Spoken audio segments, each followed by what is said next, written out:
I am going to make this introduction in English. My name is Adela Pineda. I am the director of the Latin American Studies Institute, Teresa Lozano Long.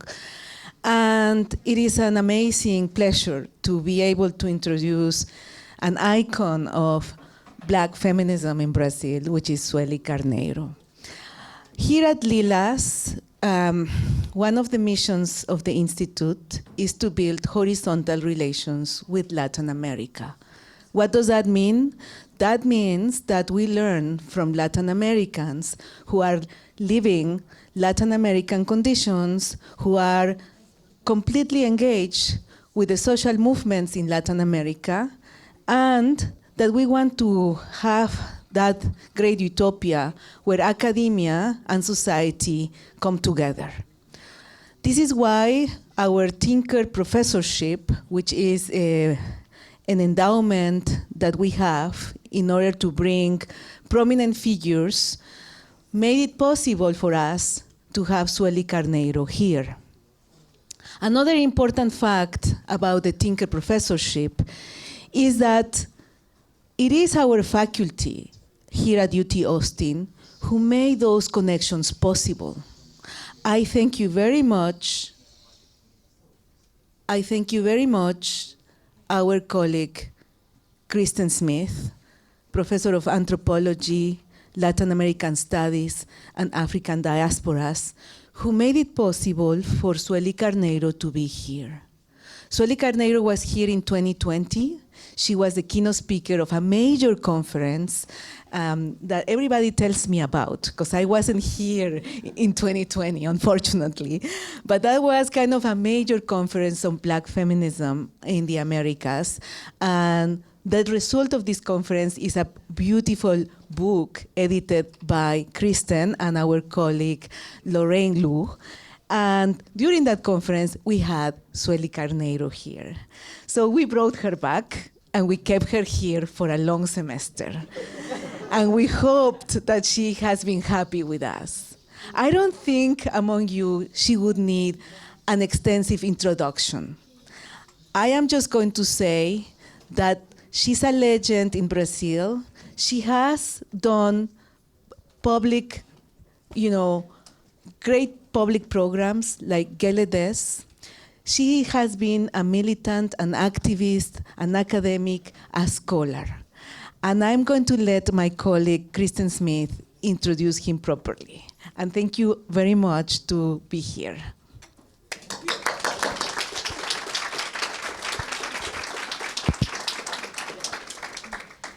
Thank you so much, Adela, for that introduction. Sorry, there's something in my eye. And I want to first, before I start, because I'm going to introduce her in Portuguese, but before I start, I just want to say thank you again for making this possible. Thank you for creating this space.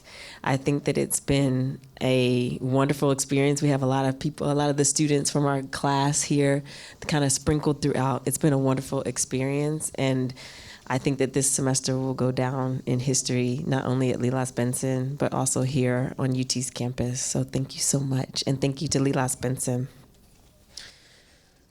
I'm sensitive to the translators as well. Okay. Boa tarde a todos, todas e todes. Good afternoon, everyone. My name is Kristen Smith, and I am a professor of the anthropology, the women's gender studies, American studies. In other words, I'm part of the whole campus. But today, I have the great honor of presenting our dear teacher, the visitor, Dr. Sueli Carneiro. I met Dr. Sueli Carneiro in 2020 when Professor Lorraine Liu and I organized the Black Men's Contributions to the Americas conference here at Lilas Benson. At that time, although I had not had the pleasure of meeting Dr. Carneiro personally. I knew her work very well and the great influence that she had and has on the Black feminist movement in Brazil. She is one of the original founders of the movement, and she is, without embellishment, the godmother of Black feminism in Brazil. But that is not everything. I would say, actually, the godmother of Black feminism in the Americas, but who am I? Calm down. A lot of calm right now. She knows me already. That's how I am.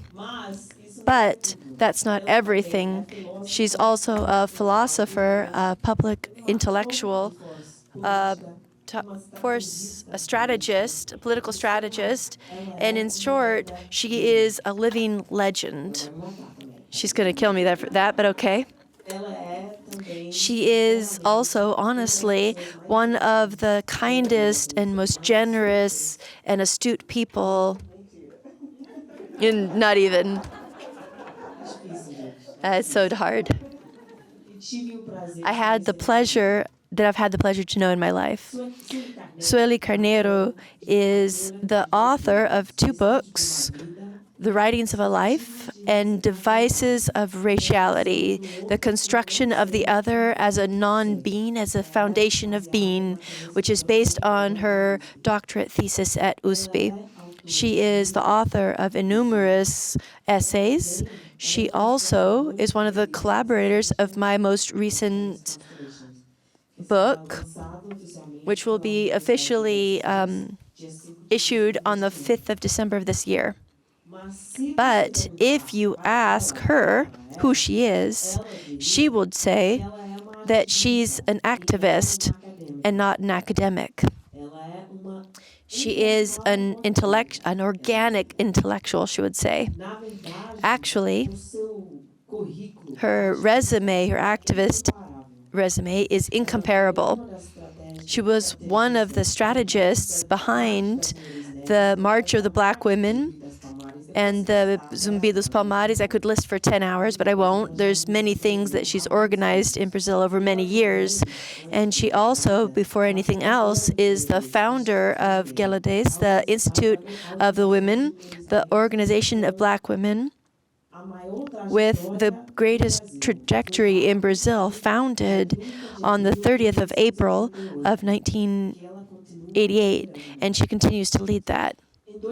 In 2022, I contacted her courageously to invite her to be the candidate of a Tinker visiting professor here at Lilas. I say with audacity because Dr. Sueli normally doesn't accept that kind of invitation.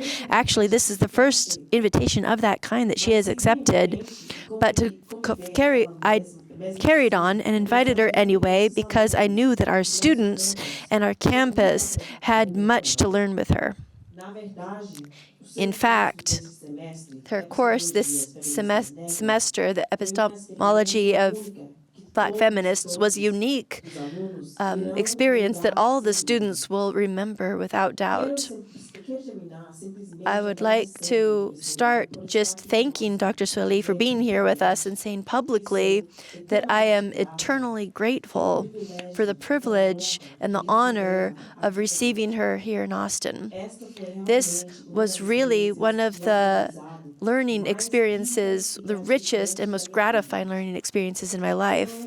I'd like to close this welcoming words just rereading a special poem that I asked the eminent poetess Elisandra Souza to write for Dr. Sueli when she won the Coleman Silverton Lifetime Achievement Award from LASA, the Association of Latin American Studies, in 2002. The title of the poem is Oriquita Sueli. I excuse myself and I hit my head.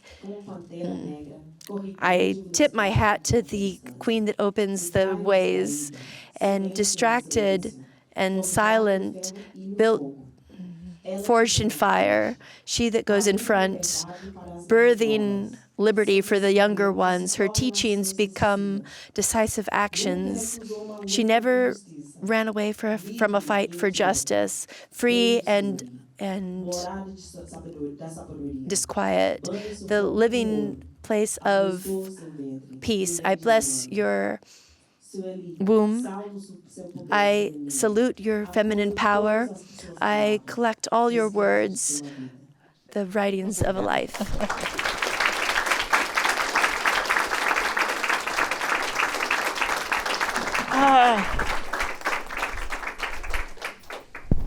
Meu Deus, vamos lá. Eu forçando a peruca, né? Aqui ou lá? Ok, vou ficar aqui. Acho que vou ficar aqui mesmo. Aqui. Deixa só.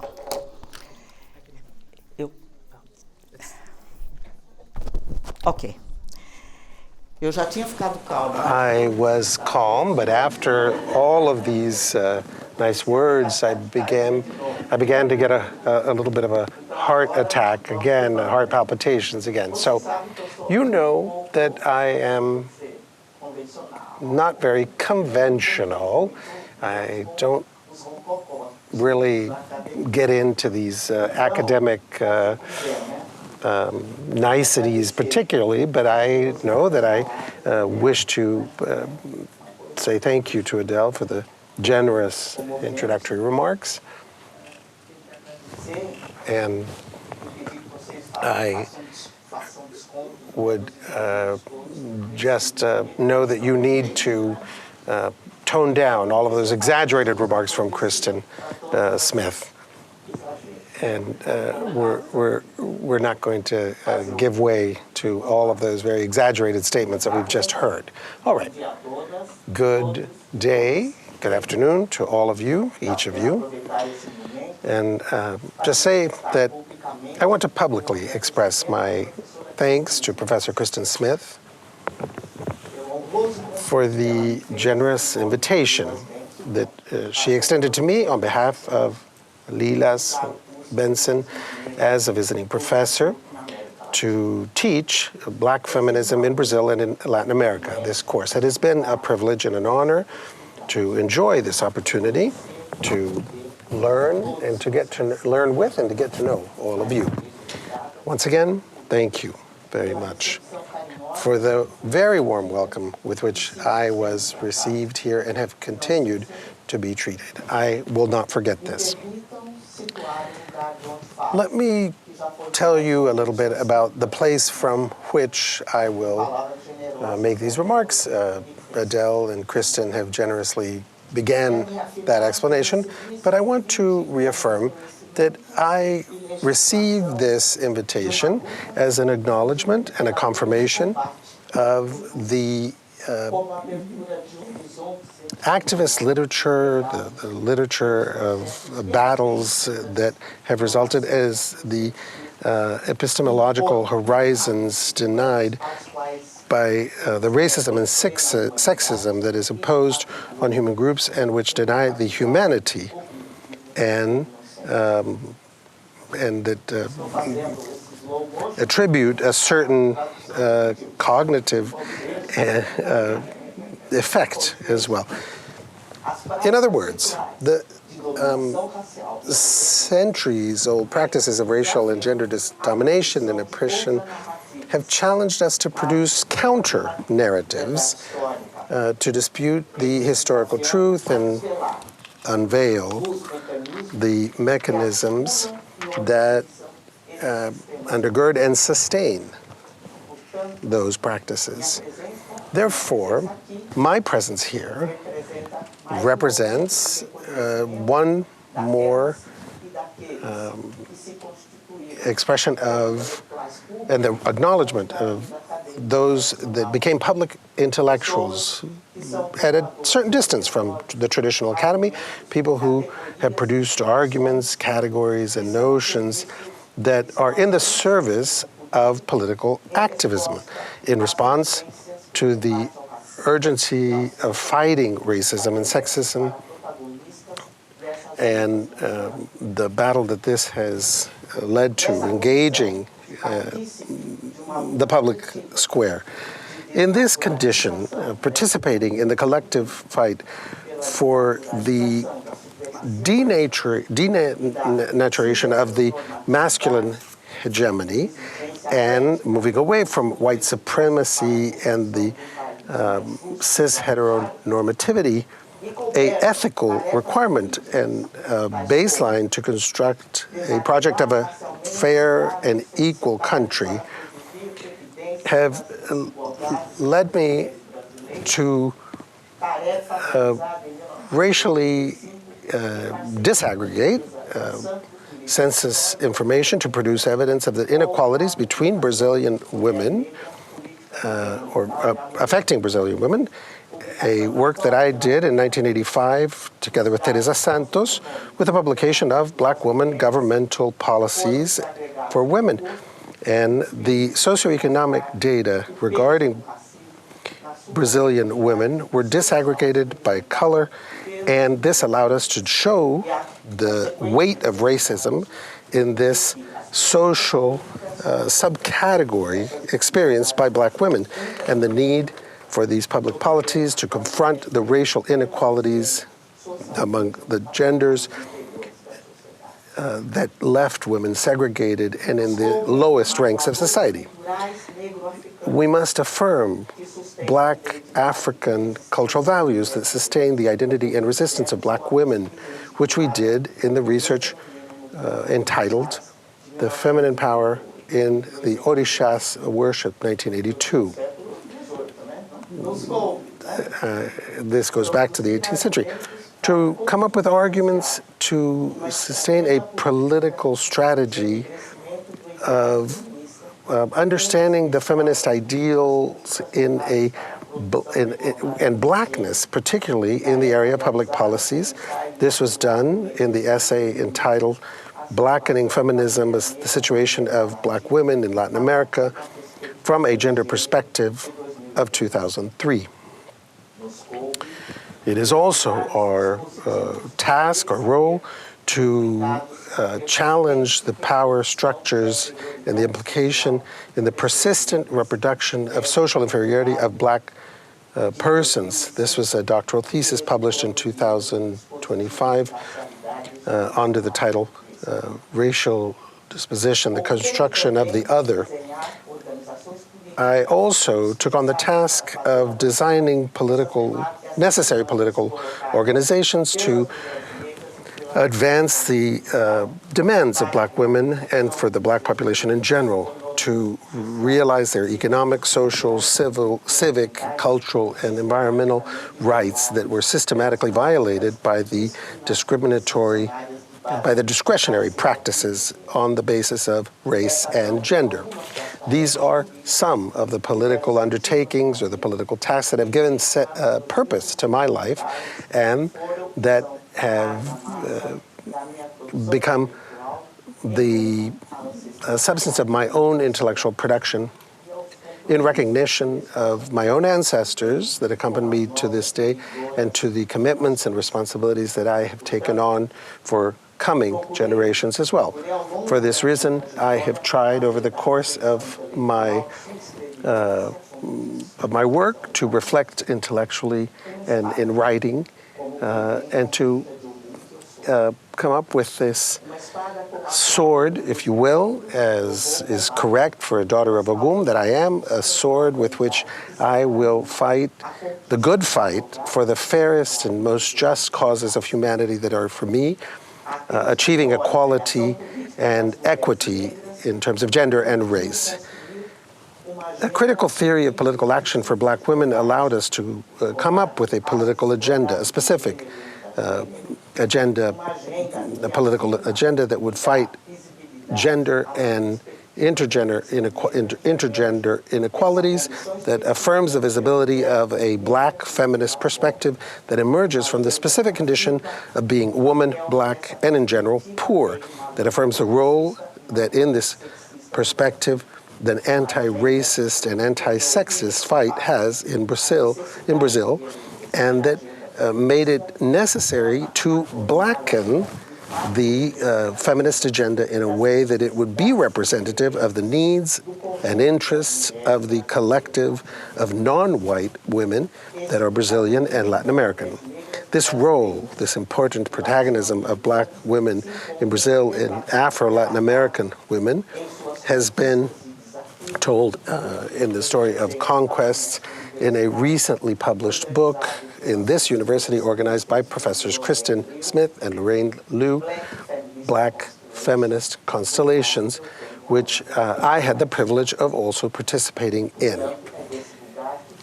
And it is from that place then that I bring to you my address, the fights of women, the struggles for women and men, black women and men, in an untiring fight to realize their own dreams for equality and freedom, and that have systematically been attacked by racism and sexism. So what does the racial issue in Brazil consist of, and why would we do Palmares again? The racial issue in Brazil consists in, to me, the systematic reproduction of white social privilege and the social indigence, black social indigence. And this is not because of any sort of vaccino. It's a project. It's been executed perfectly. The brutal differences of social insertion of white and black people in Brazil reveal the coexistence in the same territory of an racial apartheid whose duality was always latent in the recurring dilemmas over which the intelligentsia in the country looks at in what touches the national question and modernization. These dilemmas that to the sociologist Octavio Ianni are intrinsic to the persistent process of westernization of the country taken on by the elites and adopted by different social actors, and that results to Ianni in the fact that in quote marks, in spite of the variety of projects and the utopias formulated by governors and governed, movements and political parties, for intellectuals in the shade of power or by the opposition, the predominant tendency always points to the westernization of the country and the whitening of it. Close quotes. The success of this strategy can be described in Brazil by complex formulations or empiric evidence, such as, for example, the fact that there's an absolute prevalence of white people in all of the instances of power in society, in the means of communication, on boards, managements, and ownership of companies, in legislative powers, in the executive and judicial powers, in the ecclesiastic hierarchies, in the teaching staff of universities, be they public or private. This election of whiteness as the ideal of the ego of the Brazilian society has substantiated criteria and procedures that guarantee the selection of white people to occupations of greater prestige, power, and remuneration in Brazil, and this has been called meritocracy. So, as the philosopher Paulo Carbonari affirms, Brazil opted for disquality. Brazil opted for violence. The inequality is not a circumstantial phenomenon in Brazil, be it in the aspect of organization, in cultural, political, economic, or social aspects. It reproduces itself as a strategy of integration or disintegration in society. This assertion from Carbonari is seen in the social destination of Negroes and indigenous peoples in our society. Black people are abandoned to their own luck after the abolition, and the indigenous people almost exterminated. Both of them in the process of the new process of industrialization and the eugenistic policy of whitening the society by the European migration to substitute these undesirable racial stocks. These historical conditioning elements, choices, and cultural substracts of our society led us to a country that is racially apart, whose greatest expression are the different indexes of human development found for white people and black people in Brazil. The index of human development, the IDH, separated from color, was developed as a pioneering thing by Professor Marcelo Paixão, who I believe you don't know, and the historian Vânia Santana, who offered, it's a tool that offered an image, that broad image of the progress of black and white people in Brazilian society, showing the moat of disequality between them. The update of this methodology by PNUD revealed that in 2021, the IDH of Brazil occupied the 87th position on the world ranking, which is considered a high IDH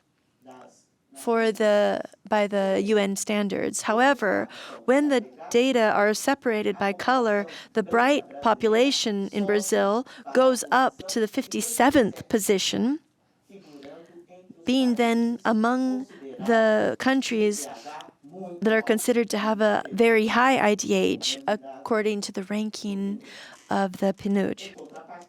On the other hand, when these data is separated, the black population falls to position 102 of the world IDH. This is the measurement of the inequality between white and black people in Brazil in terms of life expectancy, education, and income, which are the metrics of the IDH and which aggravate when you look more deeply into this indication by gender, showing the matriarchy of misery that is and what the black women, Brazilian women, are exposed to. Therefore, the raciality imposes different paths for black and white people in Brazil in the measure that the white skin color works as a passport to the best social life opportunities in detriment to the blackness that lives today in the zone of the not being, in the pockets of poverty and misery, in the informal activities that are precarious and unhealthy, where most of the absolute majority of our black population is found. This aseptic white world where the other undesirable was expurged, and that has a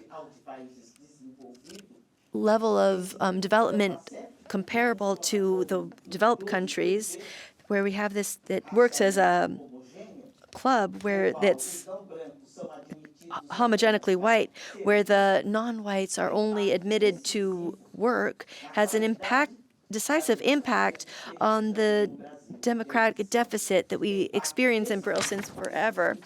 It has a definite impact on the democratic deficit.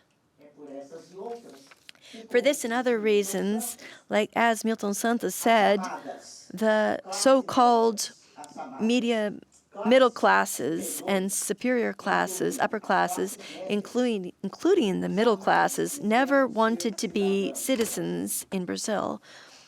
And the poor people never could be citizens in Brazil.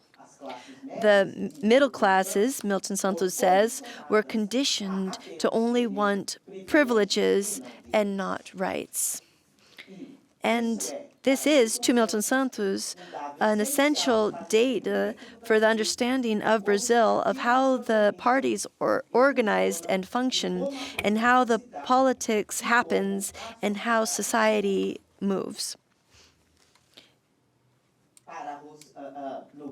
in Brazil, riches, prestige, and power circulate and go back and forth exclusively between whites in all the spheres of society. To Rosalie Fishman, this is the deracialization that democracy reclaims. Faced with the evidence that Black men and women in posts of public authority are a minimal quantity, especially when we consider what they represent in a percentage of the whole Brazilian population, which is 57%. This fact interferes in the exercise of power and the democratic construction, that without the effective presence of the Brazilian population represented will always be of a lesser quality. So this is a democratic requirement.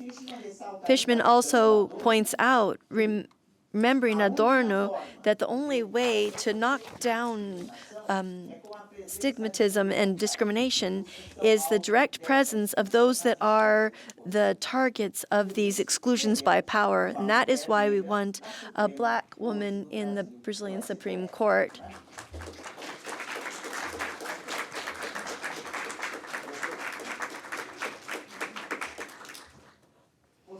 Finally, Rosalie Fishman says, the human plurality is the visible face of political pluralism, and its opposite is authoritarianism.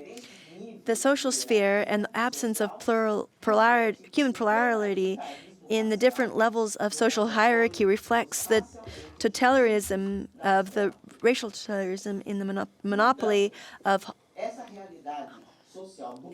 hegemonic racialism in the public sphere.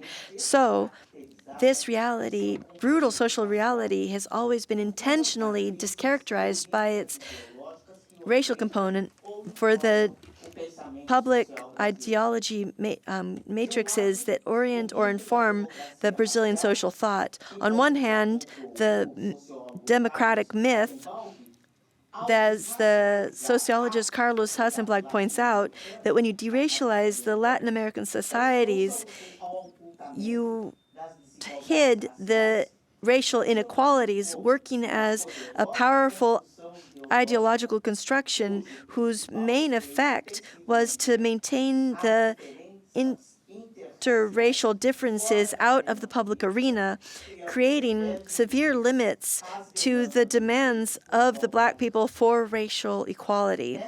These conditions, pointed out by Hasselblad, show that the myth of racial democracy, far from being exclusively Brazilian, is recurrent in all of Latin America, which has allowed the vision of democracy and citizenship in our countries to be constructed on a paradigm of the necessities and interests of the white populations, not considering the inequalities existent between the different racial segments, with important impacts on the perception of the intersectionality of the inequality of race and gender in the violations of human rights in Brazil and Latin America.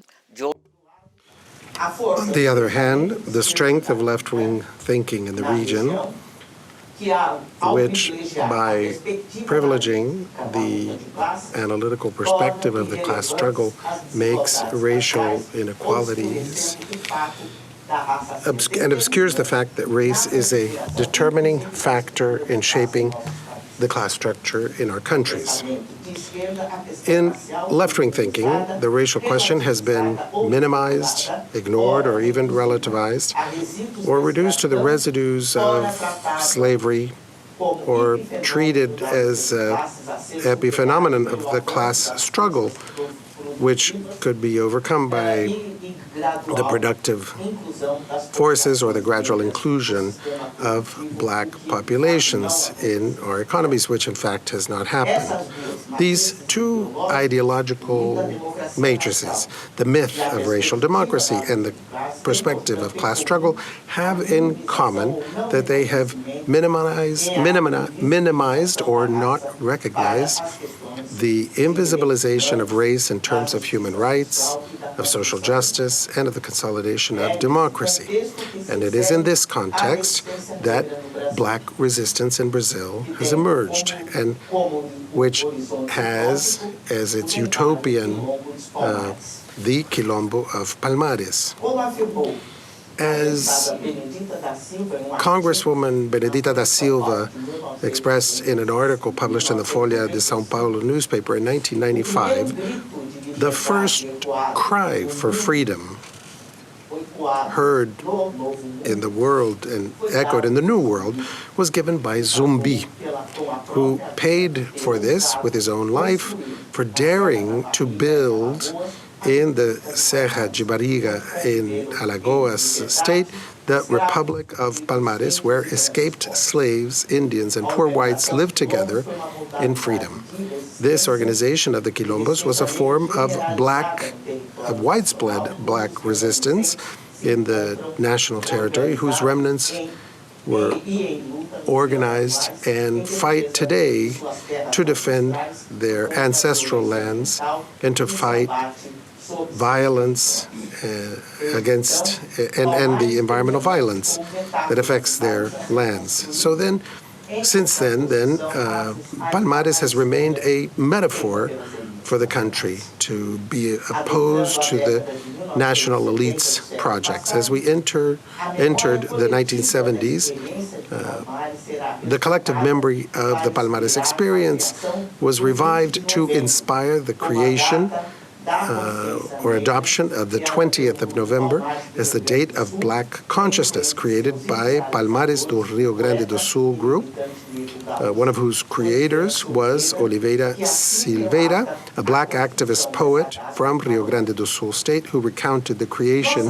of the date in this way. Our conversations revolved around our dissatisfaction with the 13th of May. We felt that the commemoration, in addition to being a white creation, made homage to a Portuguese princess and not to black people. And so I believed that we needed to find a date that would do justice to the continuing struggle of black Brazilians. And that's what he did. He threw himself into his books and immersed himself to understand the importance of the Quilombo dos Palmares. And so, on November 20th, 1971, in Porto Alegre, tribute was paid to Zumbi dos Palmares, a tribute with the intention of raising the profile and exalting blackness, a word that was not yet at that time popular. And Oliveira Silveira adds, about 20 people attended, but they were the best people. It was reported in the press that Zumbi would be honored by blacks from the theaters, and the censors insisted that we show them what our program was going to be. And don't forget that we were at the time in the midst of a military dictatorship. Now, what the dictatorship and the majority of the population couldn't imagine was that this gathering of just a few blacks, black cats, and among them one or two whites, would become the beginning of a date of remembrance and struggle that would make history. And what a history it has been. That was the beginning of what would be established later as National Black Awareness Day, celebrated throughout the country in the month of November. This is a date that is squeezed in between the 15th of November, the day that is to honor the proclamation of the Republic, and the 19th of November, which is the Flag Day. The 20th of November has a unprecedented importance because it overlaps these two dates of our official history, or historiography, and has been recognized internationally. We can now celebrate the Zumbi dos Palmares Day in New York, in Bogota, in Germany, places where the Afro-Brazilian diaspora is present. And here I am, with you in Austin, celebrating Palmares with you. This is a date appropriated by the African diaspora and incorporated into the Pan-Africanist tradition, or by scholars in the fields of resistance studies and the study of slavery in the Americas. Zumbi dos Palmares has now crossed the Americas and has achieved a certain stature comparable to the role of Simón Bolívar or José Martí and others, symbols of the struggles for freedom in the Americas. For Beatriz Nascimento, the historian, the fascination with the heroism of a people that regularly has been presented as docile and subservient reinforces the community, the character of a community which has a critical view to the social inequalities to which it is subjected. And this precisely because for more than 3 decades, it has created a free institution alongside or parallel to the dominant system, with a mystique in the yearnings for freedom in our national consciousness, the symbol of resistance to slavery, a desire for utopia, a reinforcement of the historical identity of Brazilians through the lens of popular resistance, are some of the meanings that the Quilombo has acquired throughout history. In the words of Beatriz Nascimento, Africa and the Quilombo express the hope for a fairer, a more just country where there will be freedom, unity, and equality. And as we walk towards this imagined motherland in search of the becoming Palmares, of the movement of becoming Palmares dwellers, in the last 50 years, the black women's movement has achieved has seen the criminalization of racism in the 1988 Citizens Constitution, which made racism a crime when it had been previously just a misdemeanor with small fines. We have seen an increase in the penalties for the crime of insults in the penal code when it is racially motivated. And this recently has become a unstoppable force. We've included in the same constitution the right to property for the Quilombo communities. We won a recognition at the municipal, state, and federal levels for the promotion of racial equality in governmental agencies. We included the second national plan for women's policies, the fight against racism, sexism, and lesbophobia or homophobia as essential elements for the ideological fight against racism, sexism, and for gender and racial equality. We saw the emergence of a national health plan for the black population, where we recognized inequality in the life expectancy of blacks and whites and different patterns of morbidity, mortality, and the necessary measures to correct the fact that black men and women die disproportionately from causes that are preventable and avoidable. With Law 10639 of 2003, we made it compulsory that black history be taught and that African history and Afro-Brazilian culture be taught in Brazilian schools. This has been one of the oldest demands of the black movement.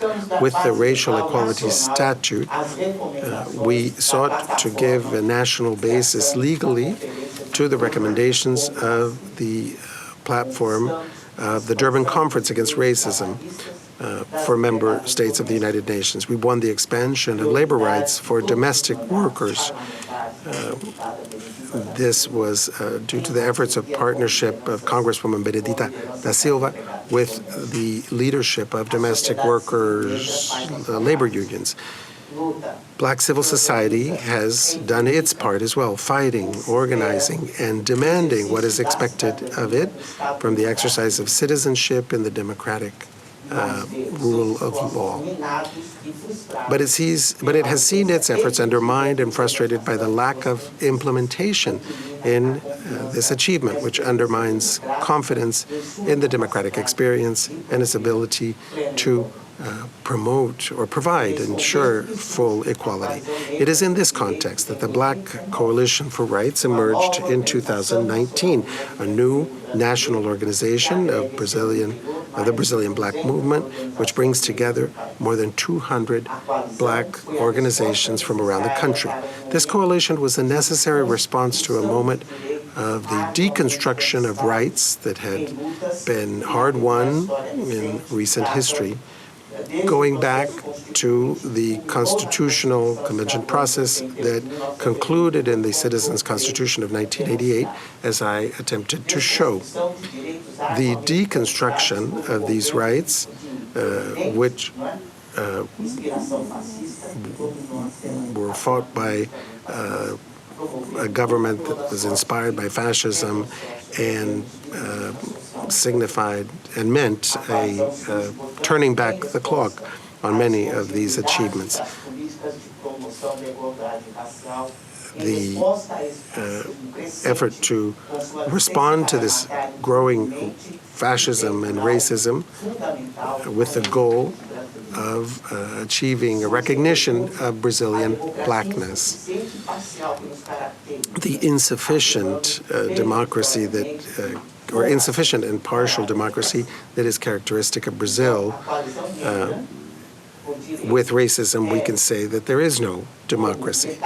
The Black Coalition for Rights, a federation of more than 200 quilombos, if you will, with an intense role played by Black women who have been demanding the radicalization of the Brazilian democratic experience so that Brazilian democracy would also have room for the dreams that are inspired by the experience of Palmares. That democratic radicalization affirms that there can be no democracy if we do not confront racism, police violence, and a judicial system that disproportionately imprisons the Black population. There is no citizenship in Brazil if we are not able to guarantee a redistribution of income, health, work, housing, education, culture, mobility, leisure opportunities, and the participation of Brazil's Black population in decision-making structures and spheres of power. There will be no democracy unless there are constitutional guarantees for the right to the lands of Quilombo territories. If there's no respect for religious beliefs and religious practices, if the needs and interests of 55.7% of the Black population of Brazil are fully met, there will be no democracy if Black women are socially constricted in the lowest rungs of society. This political platform and the agenda for the reivindication of these rights has made of Black Brazilian movements civilizing agents of our society. With the quotas, racial quotas in universities, we promoted the democratization of the access of Black men and women to university, and we made the university campuses a never seen before spectacle of racial diversity and ethnic diversity, therefore making Palmares again. Last October, Congress approved the review of the quota law with vacancies in post-graduations. The Black deputy Dandara Tontazin being leading that, and also Senator Paulo Paim. President Lula sanctioned on the 31st of October of that included the Beatriz Nascimento was included in the book of heroes and heroines of the country in recognition of an important participation of Beatriz Nascimento in retaking the Black social movements at the beginning of the 1980s and the academic research about Quilombo's Black cultural resistance and racism. The project was authored by Senator Paulo Paim and was related in the House by Benedita da Silva and Laura Carneiro. We just had a conquest of a Black section of the National Congress, which is a political representation that we've always tried to get, and the Quilombo dos Palmares political action started in the last elections and that we are anxious to do again. The Ministry of Racial Equality just announced the destination of 5 million to Quilombola communities in Alcântara and Maranhão. The political action was constructed together with the Association of Ethnical Quilombo Territories of Alcântara and the Women's Movement of Alcântara and other social actors making Palmares again. But to make Palmares again, is it that the exclusive responsibility of the oppressed side of the social relationships? The philosopher Charles Mills told us that under the requirements of the racial contract, all white people are always benefited in spite of their will, although that racism produces. But he says that not all white people are necessarily did not necessarily sign this perverse exclusionary contract. And this is what offers us the possibility of alliances that allows us to act together in a collective construction of anti-racist action necessary to break the excluding logic of this perverse pact that lowers us in humanity, in all of us, be we white or Black. It's a first step for breaking this dynamic. The first step is to recognize it. This ethical requirement has brought forth adherence outside of the bubble of Black movements and the Black raciality impulse driven by white anti-racism, which is sympathetic to the Black national movement, and that has not, although it's still a timid, and the privilege that it assures for the racial group, Germanic racial groups, and in detriment to the offer of citizenship to everyone. In this sense, the jurist Oscar Vilhena advances in the reflection on the challenges that is imposed on the non-signers of the perversities of the racial contract, especially in the in the current situation where the racial hatred is increasingly shown with more violence and without embarrassment. To Vilhena, at this time, it's not enough to be against racism. You need to do more. It is imperative to put the facing of racism in the center of the Brazilian political life, to defend and strengthen affirmative policies, alter corporate practices, reform the agencies of law application, and judicially repress discriminatory conduct that permeate our daily relations. Vilhena continues that without confronting racism, we will never overcome the economic inequality, the social marginalization, oppression, and violence. Without defeating racism, we will never increase the humanity of our nation. The protagonism of the movement, Black movement, does not remove the responsibility of white anti-racists of participating in this fight. On the other hand, the advance of the from this Black consciousness emerge a new generation of Black women and men fighters who are more apt to have qualitative leaps in our political organization process and the formulation of public policies to promote equality and equity among genders and races, and the strategies for combating racism and sexism.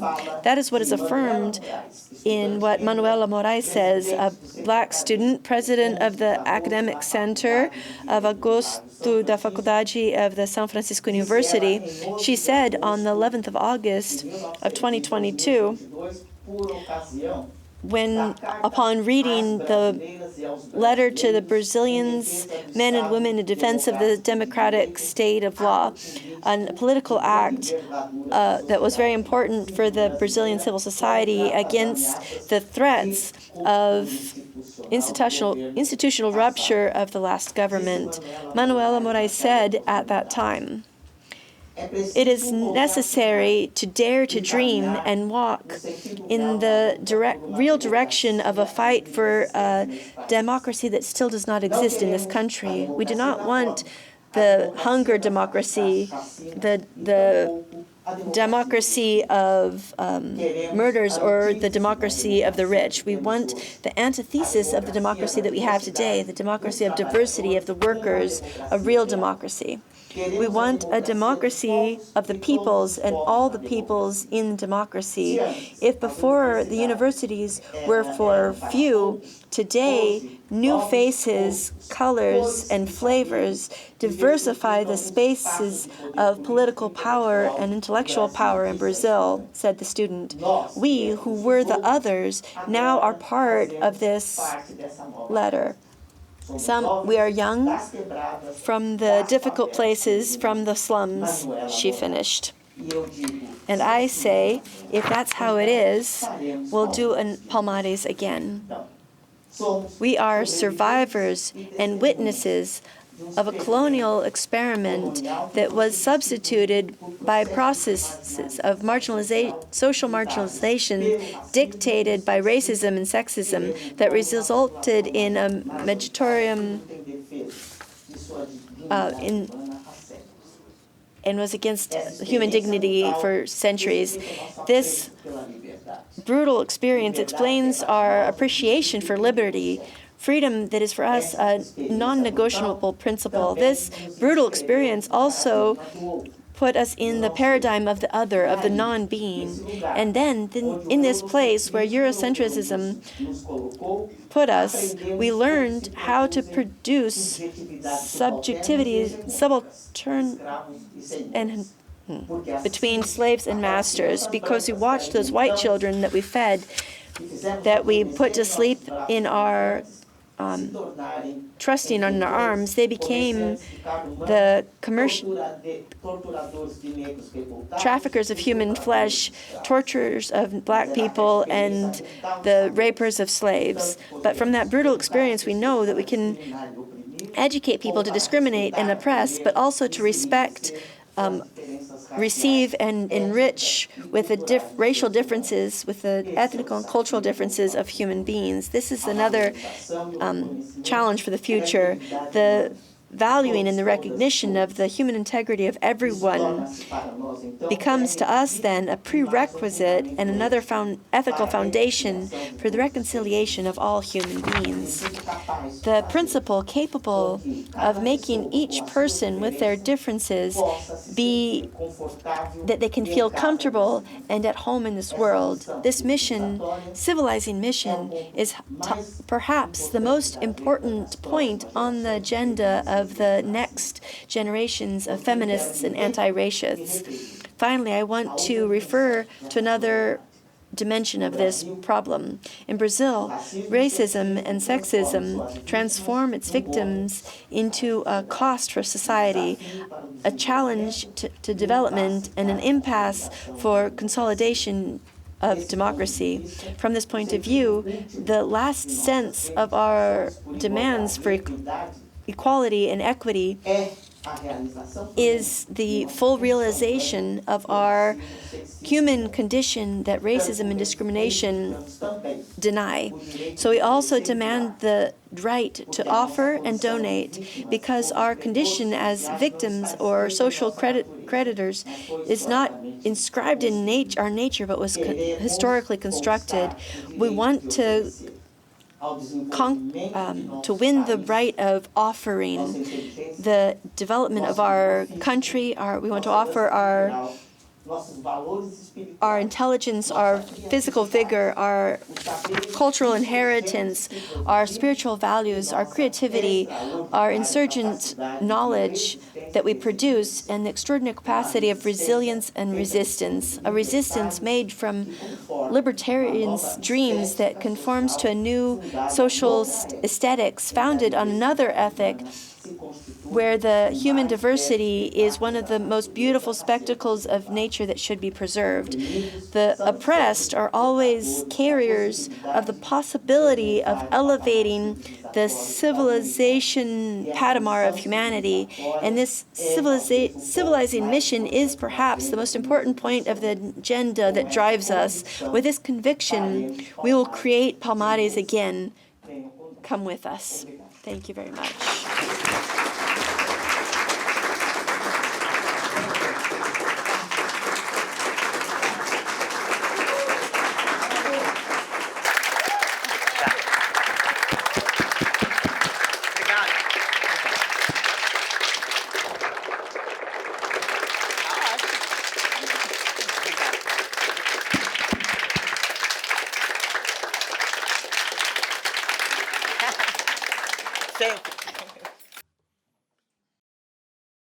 Desculpa, acho que eu cansei vocês. I'm sorry, I think I tired you out. You can have a glass of water. And we'll now open the floor to questions.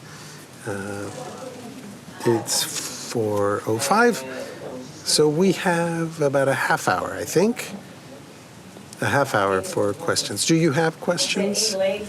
You can ask your question in English or Portuguese. Would you like to go sit next to her? Se não tiverem, não se acanhem. Just stick around and see if that's necessary. If you don't have a question, we might be able to leave a little earlier. Thank you for your presentation. Microphone, please. Congratulations on this presentation. You made a synthesis and you bring with you all of this experience of struggles and an intellectual trajectory, but we continue in the movement of this struggle. Brazil has lived through a tragic period between 2019 and even before, between 2019 and 2022, we lived through a tragic period, but also for the movement, the Black movement. We have more expectations, but also many contradictions. I'm not going to say the Black Brazilian movement, but like today, Geledés, I don't want you to, but as Geledés, I'll take the bullet myself then. No.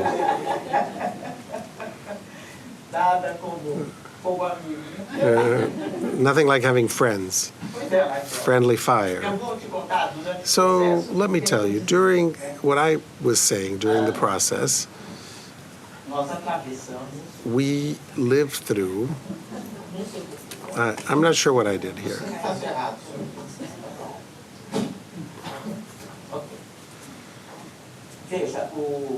We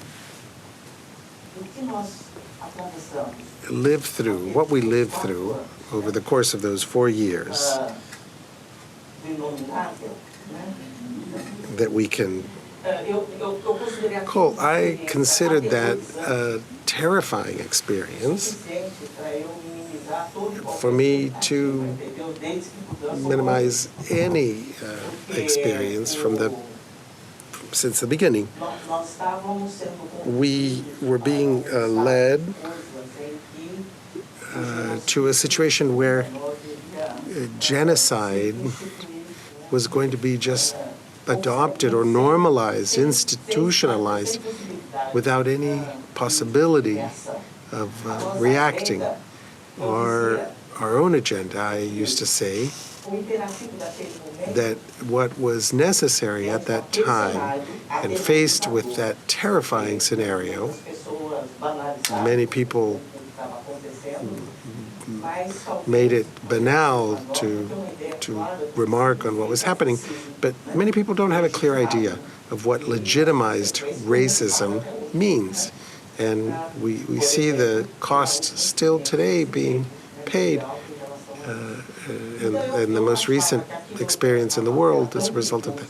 I thought that was such a dangerous period and so evil that the essential question for us was to rescue this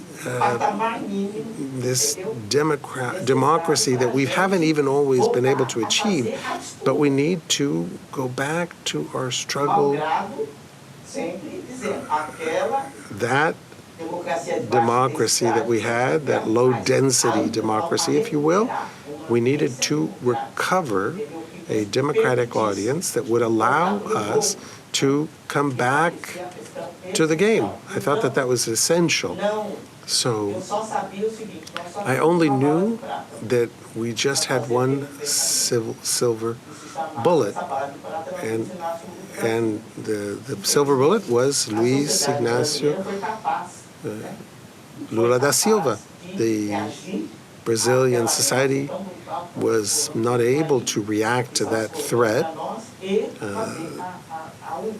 and Brazil was able to make the only choice that would bring us back to some semblance of democratic normalcy.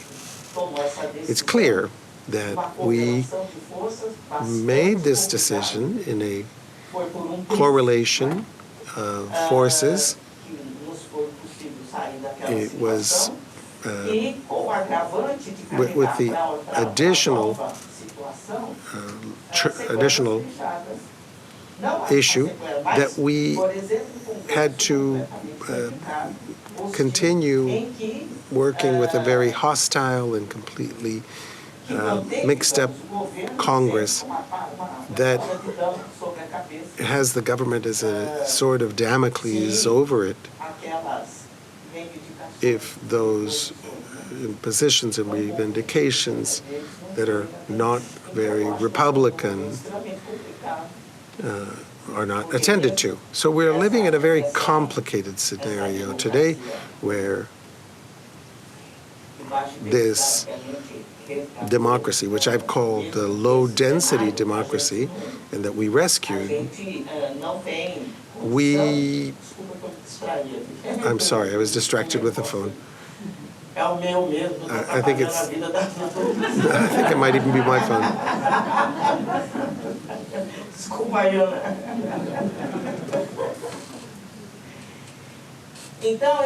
So I think that we're going to have to respond and work with this government first. We have to work with the more favorable forces, and we need to work to advance that agenda.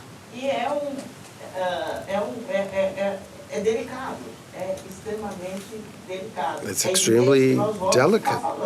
Obviously, we want a woman on the Supreme Court, a black woman on the Supreme Court. It's our obligation. We want to do that. We want to broaden the quota system, the affirmative action reivindications, but we can't ignore the broader conditions that we face today, so that we don't go back to those steps. It's similar to what's happening in here. We have a similar situation to what's happening for us. He is ineligible to run again, but others like him are not. The the risk of fascism is very well represented in social media, is present throughout the country. I think we have to. The fight for democracy in Brazil has not always taken stock of our needs and our interests, but without democracy, the risk of going backwards for us is much greater. So I think those levels of contradiction are always there. Our condition requires that, and those elements could extrapolate and complicate our situation.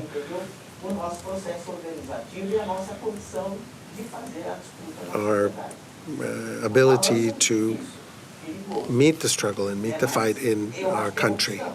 But I think that's where we are today. There's a Black Caucus, that's true. We didn't have that before. A year ago, we ran the risk of having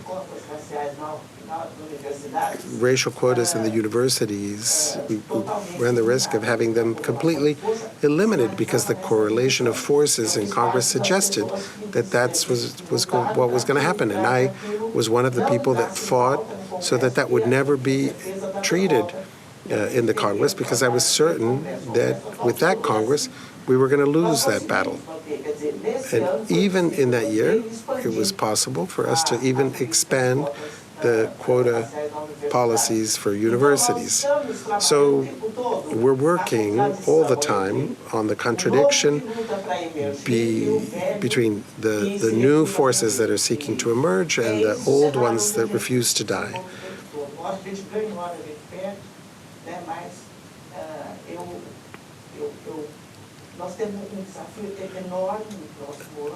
I think we face that scenario, and the organization of these fascist forces in Brazil are saying that they're going to find, they're going to achieve an absolute majority in the mayor's offices of the country. They're hoping to occupy 1,000 municipal governments. You know all of the implications of that. So imagine then, if we disregard that, we could be creating the impossibility of achieving a racial agenda, a racially equitable agenda, even with the progress made by progressive governments. It doesn't matter whether we've got right-wing or left-wing governments, we still see a growth in the killings of Black young people, we put X number of children in the universities, but there are still killings of Black young men. That is one of the most tragic and one of the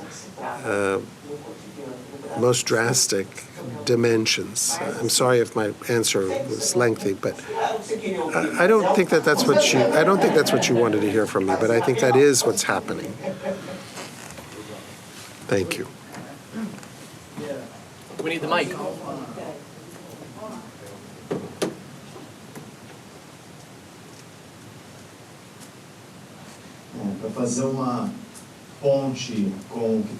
Professor, could we maybe draw a bridge with what's happening here in our city, in Austin? While we are having this conversation here, a jury is now deliberating and deciding if they are going to rule that Christopher Taylor, a policeman, is found guilty of having killed a young Latino named Mike Ramos. It's the first time that a policeman was brought to justice or charged for having killed a young Black man. So the jury is now deliberating for the last hours. This case is being heard. Thinking about this in regards to the struggle in Brazil and the tremendous police violence, the police in São Paulo and Rio de Janeiro, how would you characterize the efforts in addressing police violence against the Black community in Brazil? Yes, that is the greatest challenge. The Black organizations continue denouncing systematically and trying to interfere in the different projects in Brazilian society for reform of the policy of public security. But everything that we always hear is that the police force, which is the executor of this, does not respond even to the governors. If it doesn't respond even to the governors, or that they don't have the strength, to contain them, it means that they refer to other forces, and other forces that historically see us as a danger to national security. It's gotten to that point. There are some theses in Brazil, including documents that aren't of public knowledge of the armed forces, treating the Black population as a problem of public security. So we are the enemy.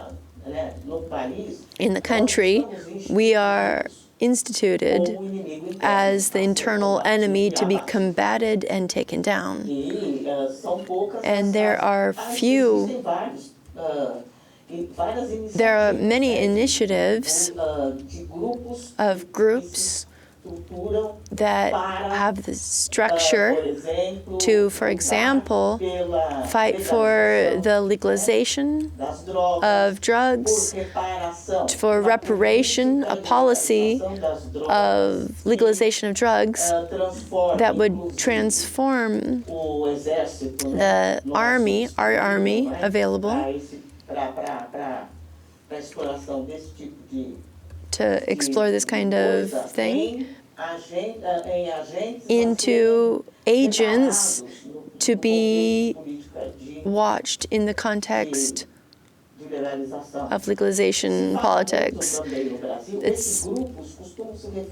These groups are often talked about, and they mirror the experience here, the process that the experience that there was some sort of process of legalization, and that when you regulate, this commerce starts being appropriated by the whiteness in detriment of the subjects that historically handled that sort of thing. So there's already a concern of the people who are militant in the slum favela communities, trying to ensure that in the process of legalization, these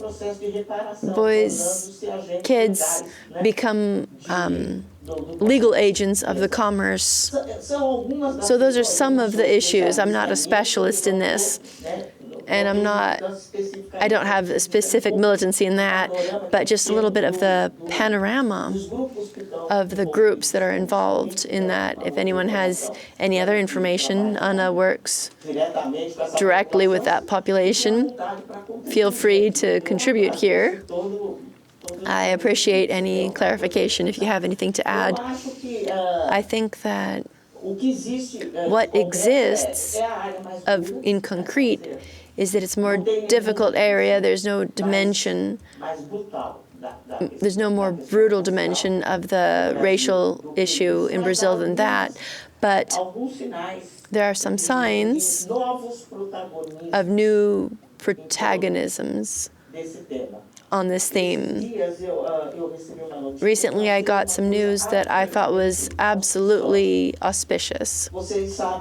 You know that one of the important Quilombola leaders was assassinated. And one of the most emblematic cases of the racial violence that we suffer, especially the Quilombola populations. And I received the news that a law office, one of ours, is going to take on the responsibility of doing an independent investigation on the whole process that culminated in her murder. It doesn't seem like much, maybe, for people who live in the country that has the power this one does have, but it's a novelty, and to be able to imagine that we have this possibility that is being sponsored right now, a strategy that allows us to do this independent investigation. And this also shows alteration in the traditional forms of philanthropy in Brazil that normally don't get involved. They run away from issues of this nature. And that's something that also is being supported by philanthropy nationally, which is a novelty as well. So these are elements that you see what kind of support an anti-racism of the hegemonic group can contribute to the struggle. To support, for example, protagonisms, though they're still new, and they can be potentialized in the more difficult areas of the theme.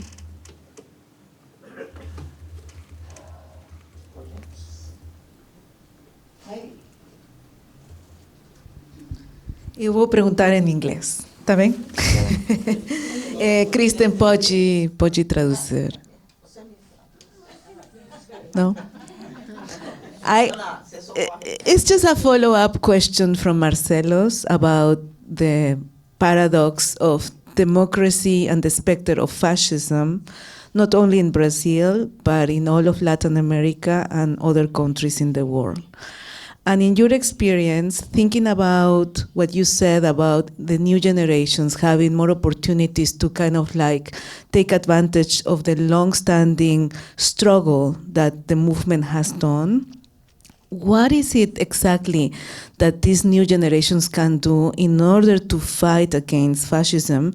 Because it seems sometimes that fascism is coming out through democratic processes. Like many countries, you know, the fascist candidates are getting the popular vote.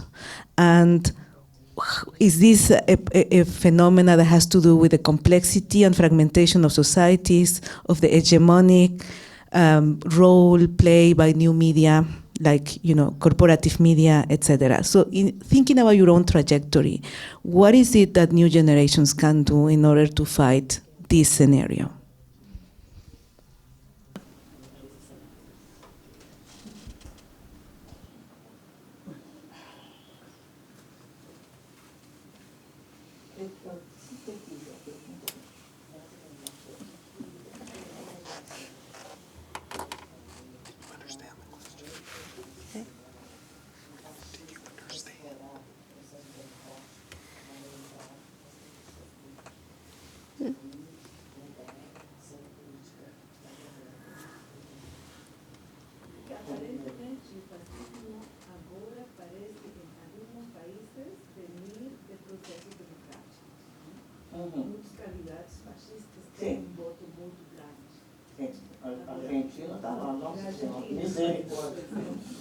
Argentina's right up there.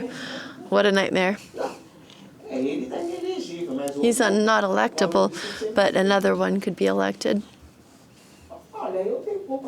I don't have much to add from what I said. The Black organizations are the organizations that are fighting daily to raise awareness and organize, especially the youth, to all the risks that are implied in a democratic closing, especially for us. What happens in a process of closing of the democracy in Brazil, we will be the target and the preferred targets and victims, because whiteness is always protected, even in contexts of aggravation. It already developed sufficient strategies to armor itself and then go somewhere else if necessary to get away. So the target of any process of closing will be us. And I think that this is something that the Black youth has an increasingly clear awareness of, or darker, as they may say. They would correct me quickly here. I'm glad I don't have any of those radicals here to correct me. But that's why I brought the example of the speech of a law student, a Black girl, who was daring enough to be in the leadership position of one of the most historic universities of Brazil, that university always reproduced the national elites. The advance is this Black girl is the president of the academic center in the society at this university. With this university is such an important history in the point of view of the national elites. And she's the one saying the confidence that I have, you know, in what this youth is doing, in how they will sustain the need of preserving democracy as a essential prerequisite to support our struggles. I manifest this confidence in the speech of this girl, and today we have girls like that spread out throughout the country, girls and boys throughout the country.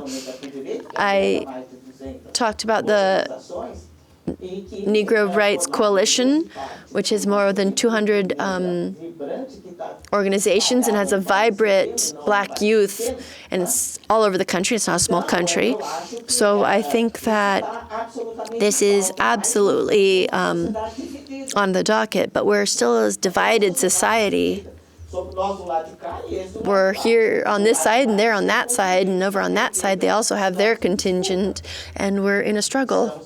We're disputing. We're able to get our silver bullet, and I hope that we can keep it up, and that we can have some breathing room, the democracy of at least a decade, to be able to recompose the losses and advance the agenda. I can only trust. We're working. What I know is there's more than 200 Black organizations in Brazil working for this, educating people for this, fighting for this. And that's all. That's the only thing I trust in.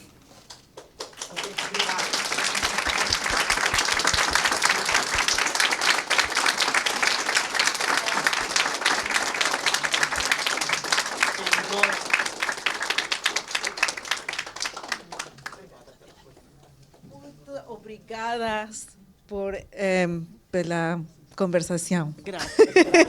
That's it. That's my Portuguese, but I learned a lot today. We thank you all for being here. This was very inspiring, at least for me, but I think for all of us, and we are going to fight. Yes. Yes. Thank you all. Yes.